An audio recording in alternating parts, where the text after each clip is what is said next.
We're starting the third session, and what we're doing is we're talking about the acronym C.A.S.H and how we can create a culture for giving in our churches. It's very important that we create a culture that can have a long-term sustaining effect on your ability to raise money when you need to fulfill the vision God's given you in your pastorate and for your church. Well, the first word obviously started with a C. It was the word communicate. And in the first session, we talked about the importance of communicating and how you communicate and who you communicate to. We also talked about the A word, which is the word ask, and that without the ask, it's impossible to raise money. And we gave you some pointers and some considerations that one needs to look at in session 2 about how you ask. The third letter I want to talk to you about is the S word as we look at this acronym C.A.S.H and creating a culture to raise money. The S word is the word separate. What I want to say about the word separate, maybe you've thought of and maybe you haven't, but I want to share some very important thoughts with you about this idea of separate. What I mean by separate is you have to learn to separate the dollars. People we've discovered through the years in our local ministry and in talking to other pastors, I've heard them say the same thing. The tithe dollar is a different dollar than the missions dollar. And the missions dollar is a different dollar than the stewardship dollar. And the stewardship dollar is a different dollar than the benevolence dollar. We've learned to separate those dollars, and when we step forward with our ask, we'll ask strategically at a different time so people are not confused. And you don't want to ask for those dollars all at the same time, but we try to strategically ask for those dollars throughout the year at a different time. Because our people have learned that an alms offering, which is a benevolence offering, can be very different than a tithe dollar, that they're not one and the same, that there's a difference between the tithe. Scripturally, we know in the Old Testament that the tithe literally went for the upkeep and I shouldn't say the upkeep, but for the priestly function of God's people. There was a priestly function that was established, and the tithe dollar helped the priestly function be able to do their job and to serve the people of God. The offering dollar, Malachi tells us to not only give our tithes but our offerings. The offering dollar went for the upkeep of the temple.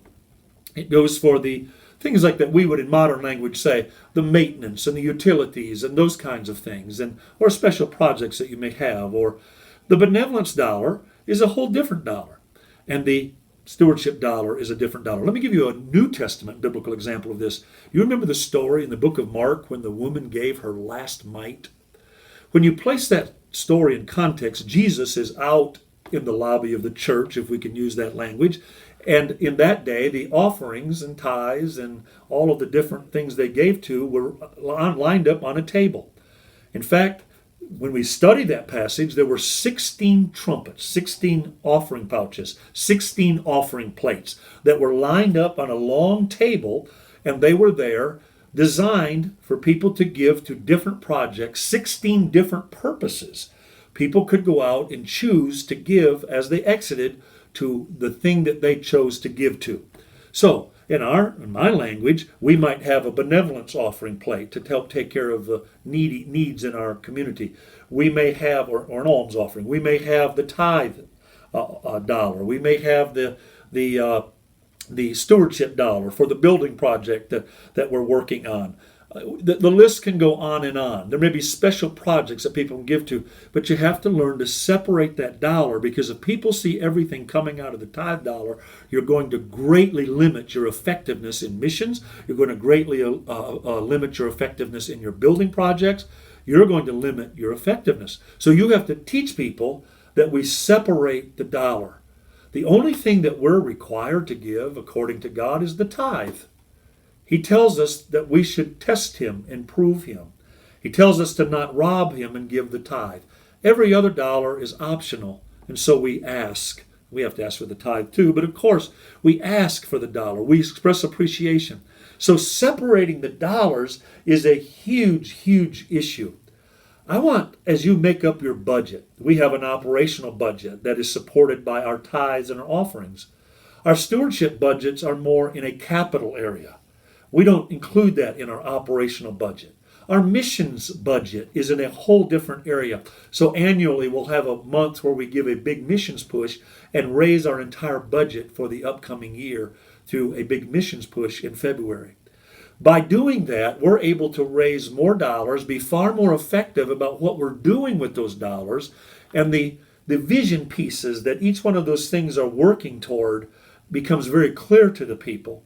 And we let them know in advance that this year, I'm going to ask you for $4 at some time during this year. Every week we need you giving your tithe. Every week we need you to consider an offering dollar. But we also are going to be asking you for a missions dollar. And I told them this year I'm also going to be adding to that a stewardship dollar. So take a look at this idea of separating the dollar. I would bet that you'll become much more effective in the amount of money you raise. You'll become much more clear and help people understand how their dollars are working. And it'll be much more simple for your people to understand the vision of what the dollar is going for and how it's feeding the vision that God has given you in your church.